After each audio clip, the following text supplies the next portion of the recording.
तो शास्त्र का कथन है कि द्वीपांतरे ग्रहण सत्वोपि दर्शन योगत्वान्य पुण्य काल, अर्थात कि भारत में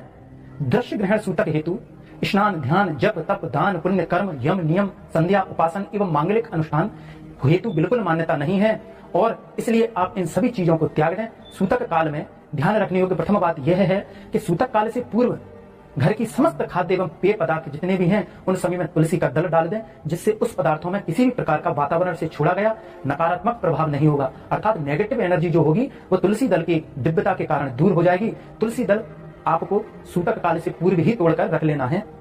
और खाद्य सामग्रियों में यह तुलसी दल सूतक काल से पूर्व ही आपको डाल देना है। और ध्यान रखें कि सूतक काल में तुलसी दल, शमी पत्र एवं देव प्रतिमाओं को छूना बड़ा ही वर्जित माना जाता है, इसलिए आप सूतक काल से पूर्व ही तुलसी दल तोड़ करके रख लें।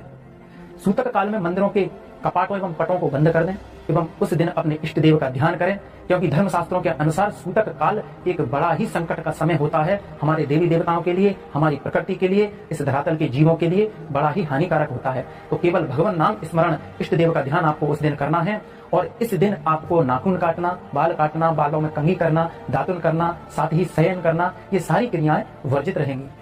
आपको नोकदार चीजों से सब्जी काटना, चाकू छुरी का इस्तेमाल करना, ये सारी क्रियाएं भी वर्जित रहेंगी। सूतक काल से पूर्व आपको स्नान करके शुद्ध हो जाना है एवं सूतक समाप्त ग्रहण समाप्ति के उपरांत भी आपको शुद्ध पवित्र जल से स्नान करना है और पुराने वस्त्रों को त्याग देना है और नए वस्त्र यानी कि धुले हुए वस्त्रों को आप ग्रहण करना है।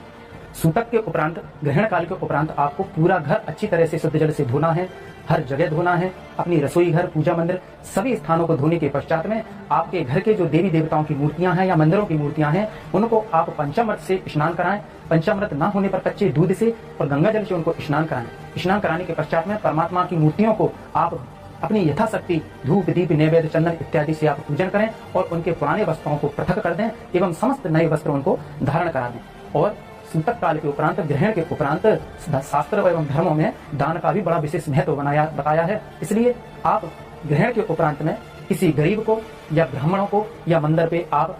अपनी यथाशक्ति के अनुसार दान दक्षिणा भी दे सकते हैं। अब आपको क्या करना है, आपने जो अपनी देव मूर्तियों को पंचामृत से एवं गंगा जल से स्नान कराए थे तो उनका जो गंधोदक जो जल बचा था, जो स्नान करने के पश्चात में जो जल बचता है पंचामृत का, उस जल को आपको एक तांबे के पात्र में लेना है, उसमें कुछ तुलसी दल डालना है, गंगा जल डालना है और एक कुसा अर्थात डाब लेना है। डाब ना मिले तो आप दूर्वा भी ले सकते हैं। दूब या डाब या पुष्प की सहायता से उस पंचामृत से भगवान के स्नान कराए हुए जल से समस्त घर का सिंचन करना है, पूरे घर के सभी स्थानों का पवित्रीकरण करना है, जिससे कि सूतक काल की अपवित्रता दूर हो, नकारात्मक शक्ति दूर हो जाए। तो मित्र बंधु, अब हम इस वीडियो के सबसे अंतिम बिंदु अर्थात कि ग्रहण काल में गर्भणी महिलाओं के ध्यान रखने योग्य कौन कौन सी बातें और नियम है उस विषय पर चर्चा करते हैं। तो इस दौरान गर्भणी महिलाओं को बहुत कुछ सावधानियां बरतनी चाहिए, अन्यथा उनको बड़ी ही परेशानी का सामना करना पड़ सकता है। शास्त्रों के अनुसार गर्भवती महिलाओं को इस दौरान भोजन आदि नहीं करना चाहिए। मान्यता के अनुसार गर्भणी महिलाओं को किसी भी धारदार, नुकीली या नोकदार वस्तुओं का स्पर्श भी नहीं करना चाहिए, जैसे कि सुई है, चाकू है, पेचकस है या हसिया है या नुकीली जो भी सौंदर्य की सामग्री है, पिन है, स्टेप पिन है, साड़ी पिन है, इन सभी नोकदार वस्तुओं को आपको स्पर्श भी नहीं करना है। धारदार और नुकीली वस्तुओं का आपके गर्भ में पल रहे शिशु के लिए बहुत ही हानिकारक एवं दुष्प्रभावक हो सकता है।